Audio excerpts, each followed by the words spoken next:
I've been sent an air rifle today by Sportsman Gun Centre.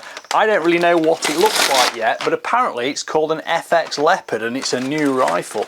This is a 30 caliber one, an FAC specification, so as usual you get to see it as I get to see it.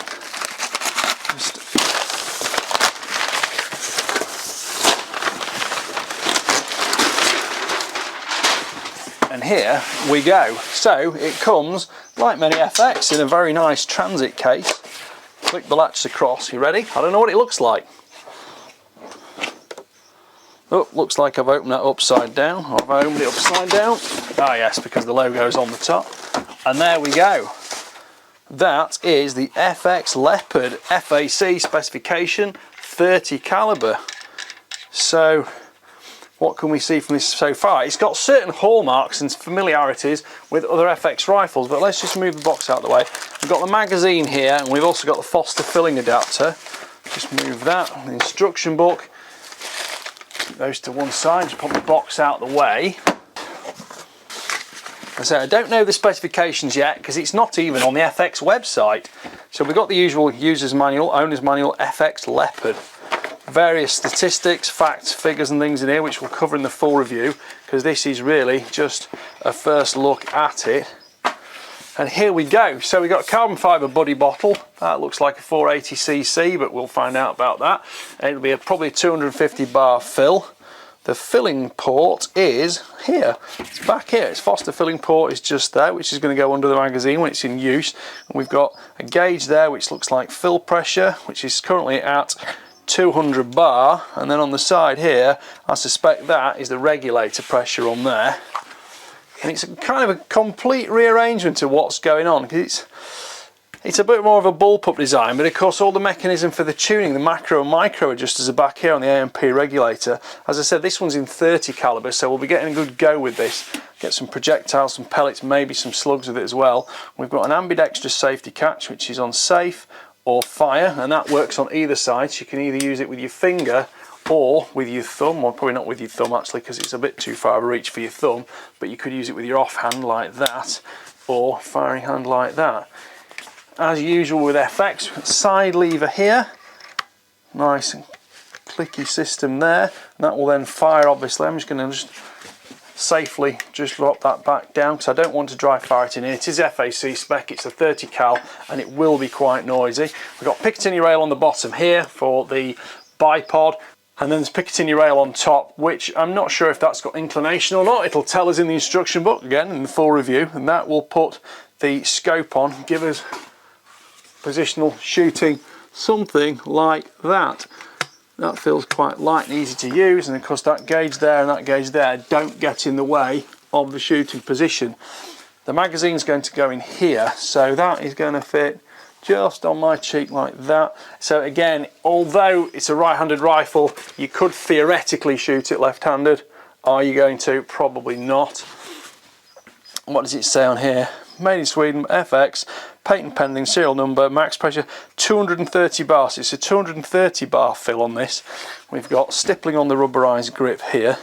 There's more of a sort of, can't really quite how to describe that, because it's not really a bag rider, because a bag rider will be down here, but obviously we've got a housing here which is concealing the mechanics and the regulation system. It says again AMP regulators in there, regulator pressure is on that one, it does actually say there, and it's all aluminium manufacture, so everything is hard anodized and smooth. That recoil pad at the back has got a thumb adjuster on the side, and that we can drop down. Will it go up any further than that? No, that's about as maximum it will go up height wise. And of course you've got grip panels there, which is theoretically going to be able to hold it into your shoulder like that. So it's a 700mm barrel on this, which is going to leave the barrel coming to back about here really, isn't it? Because it's going to be right up to the magazine port there. And that is looking interesting. I don't want to dry fire in here because it is going to be quite loud, but I haven't got a 30 caliber moderator in a 1/2 inch UNC thread, so I might have to have a little dig around, or I'll just have to shoot it without the moderator, and we'll have a go with that. Right, I've had a quick look through the armoury, and what have we got to go on it? We've got some element Optics XT mounts, here we go. These are Picatinny mounts, 30mm, these are high I think. So those are going to go on there hopefully. We'll have to check all this fits out right. And for a scope, we've got an Element Helix HDLR 2-16 by 50. This is a scope I've used on quite a few review rifles. We've got parallax adjustment, we've got illumination control, fast elevation on the turret on the top here, and we can also have an exposed windage dial there as well. It's got flip up lens caps, so that should be good to go on this rifle. Let's put it together and see what it looks like in use. I'm just going to pop this on here just bare for the moment because I'm not just quite sure where this is going to fit.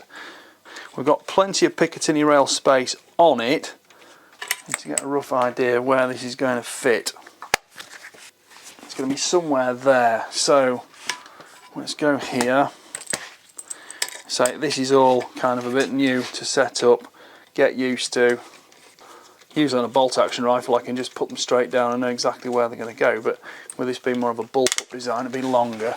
I'm going to put that about there to start with. Right. I do like these XT mounts because I can just spin that torque wrench and those screws are so cleanly threaded.